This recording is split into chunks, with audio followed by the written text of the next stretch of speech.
গুৰেশ্বৰ forest বিভাগৰ ফালৰ পৰা ৰাইজৰ এটা কমপ্লেইন পাইছিল যে হাতী আহিছে থুমকা পিপলেনি বনৰীঝাৰ ইত্যাদি ঠাইত।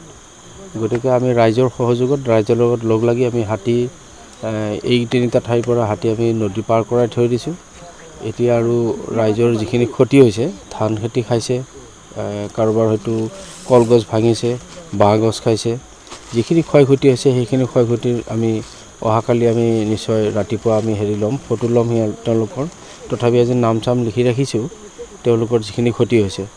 সদায় ইয়াতে বাৰিষা হ'লে ইয়াতে হাতী আহে ধান খেতি খাবৰ কাৰণে। সেই গতিকে মানুহক কৈছোঁ যে আপোনালোকে ফটকা আৰু টৰ্চ আদি থকাৰ কাৰণে আপোনালোকৰ দৰকাৰ, নিশ্চয় দৰকাৰ। আমি ফৰেষ্ট বিভাগে যিখিনি আমি পাৰোঁ আপোনালোকক সহায় সহযোগ কৰিম। কালচেনী অঞ্চলত 4টা ঘৰ ভাঙিছে বুলি মই গম পালোঁ। আমি নদীৰ সেইটো পাৰে, কিন্তু আমাৰ ইয়াতে ঘৰ ভঙা নাই, কিন্তু ধান খেতি নষ্ট কৰিছে। আমি নিজেই আছোঁ। কিমানটা আহিছে হাতী?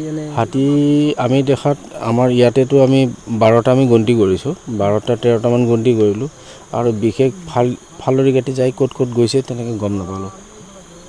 আমি 3টা ঠাইত আমি খেদিছোঁ, পিপলেনি, বনৰীঝাৰ আৰু আপোনাৰ ধুমকাৰ এই ওচৰে পাজৰে আমি খেদিছোঁ। নিজস্বভাৱে আপোনাৰ উদ্যোগটো কেনেকুৱা ধৰণৰ লৈছে? আমাৰ নিজস্ব উদ্যোগ মানে কেনেকুৱা, আমাৰ প্ৰত্যেক বছৰে আমি এনেকুৱা হেৰিত আহোঁৱেই। আমি হাতী খেদা আমাৰতো এটা টীম এটা আছে। গতিকে আমাৰ ফটকা আৰু টৰ্চ লৈ পেলাই আমি হাতী ৰাইজৰ লগত সহযোগ কৰি খেদোঁ।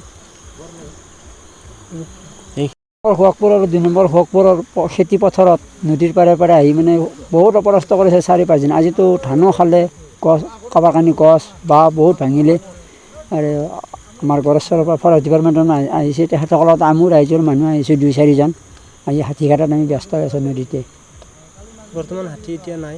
বৰ্তমান ইয়াতে নাই, সিপাৰে উত্তৰ চাইডে গৈ আছে নদী। তো আজি শুনিছোঁ বহুত ঘৰত মানে অত্যাচাৰ কৰিছে, ঘৰ-চৰ ভাঙিছে, আপোনালোকে কি ক'ব?